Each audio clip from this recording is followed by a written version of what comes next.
But yeah, Kevin was a great dude, and it's one of the sad moments in my life that I couldn't get heavy metal done, because it would have meant a lot to him. But anyway, we couldn't, and even with all of those people attached and a $50 million budget, nobody would touch it.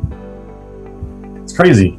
And again, it's, I don't want to get ahead of myself, but like obviously Deadpool, just projects like that kind of just prove that you can be wrong about your assumptions around, oh, well, something's not bankable because it's got a certain rating or a certain genre. It's just like, no, like there's a fan base for everyone. You just got to get it in front of the right people instead of looking at the wrong test audience as being the presumption, William Goldman, nobody knows anything. I mean, there were like 5 jokes that Fox wanted me to cut out of the Deadpool script the first time we pitched it, because they weren't funny, or they didn't work, or they were over the line.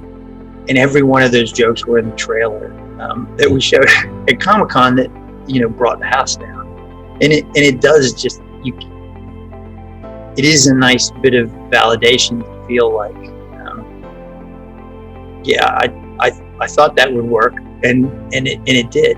I'm sure there's lots of other things that I've been prevented from doing that I thought were great, that would have failed had I been allowed, but I thought that was great. I mean, my Terminator movie I thought I was going to do. I thought it would, I'm like, hey, if I make a great movie, people will come see it. But I don't know that I made a great movie, but I'm very proud of my movie, and I thought it was good. You should be proud. It's, I think it's timing and everything else too, but like, when I first heard you were going to do Terminator, this is actually literally what I've said to other people, is like, if anyone could bring Terminator back from the dead, it's going to be you.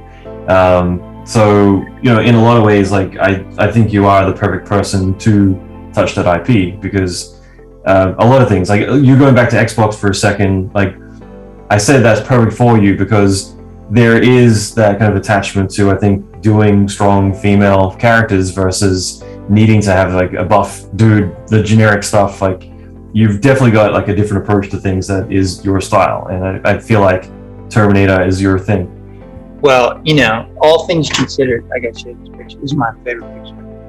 I'm like, this shit all around my house, like every nerd.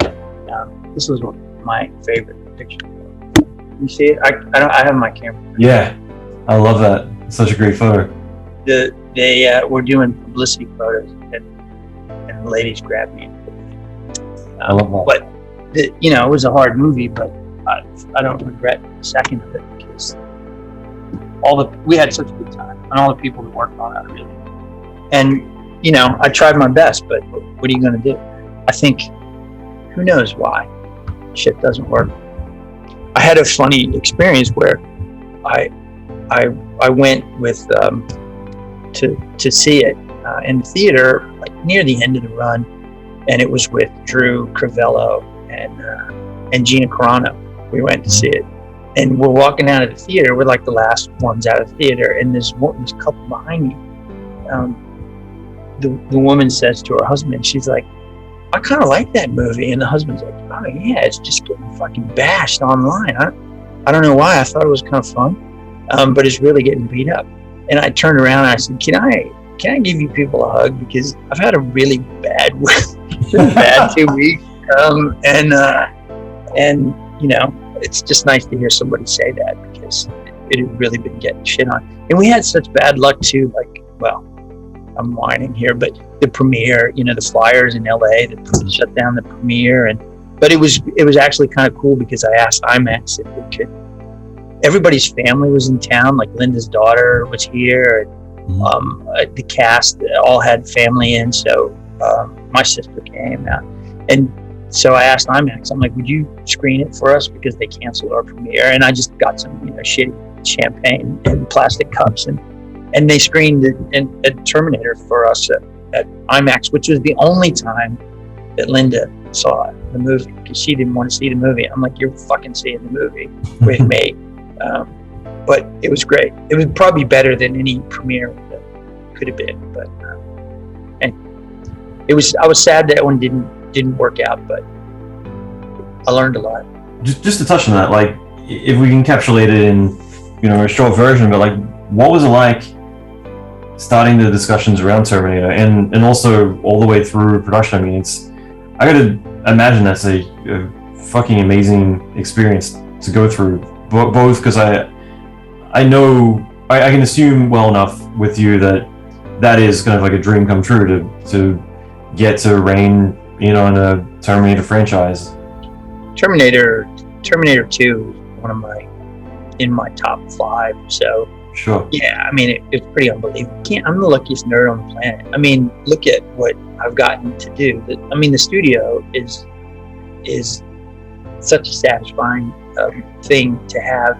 But on top of that, you know, Deadpool, which was like the lightning strike happening during the lottery win, happening during the, you know, the orgasm with the supermodel, all the same time, and perfectly worded.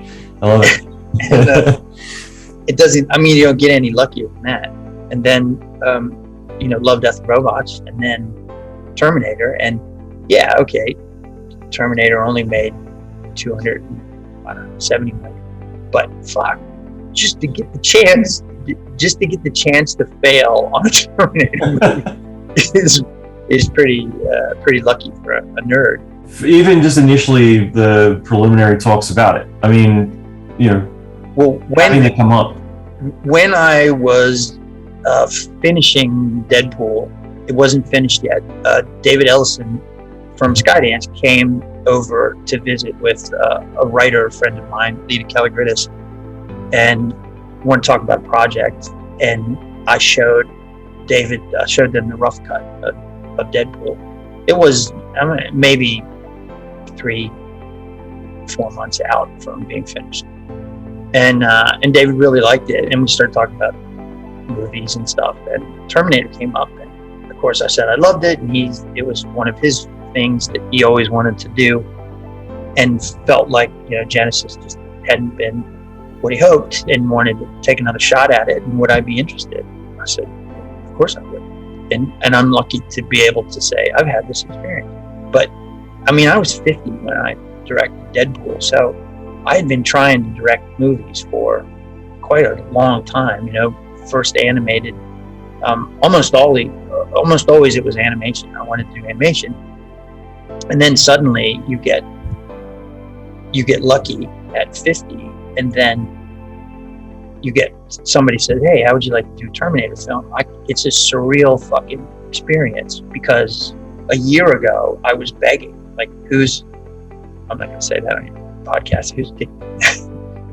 What do I have to do? How do I have to prostitute myself to get a movie? And here somebody is offering me a Terminator movie, and offering me a Terminator movie in a way that is making me not feel like they're doing me a favor. Like they're going, "Hey, would you like to direct this Terminator?" It's pretty surreal and very fortunate. And you know, if I could say anything to young filmmakers out there, and you know, I said it to Jeff Fowler and Dave Wilson, you know, when they go to direct their film, my biggest piece of advice was, don't pretend you know everything. Just ask. There's so many people in the movie business that have all this experience, and they're so happy to give it to you if you ask. If you don't act like that fucking asshole who thinks he knows everything, because they all know you don't, and then you don't get the benefit of their help.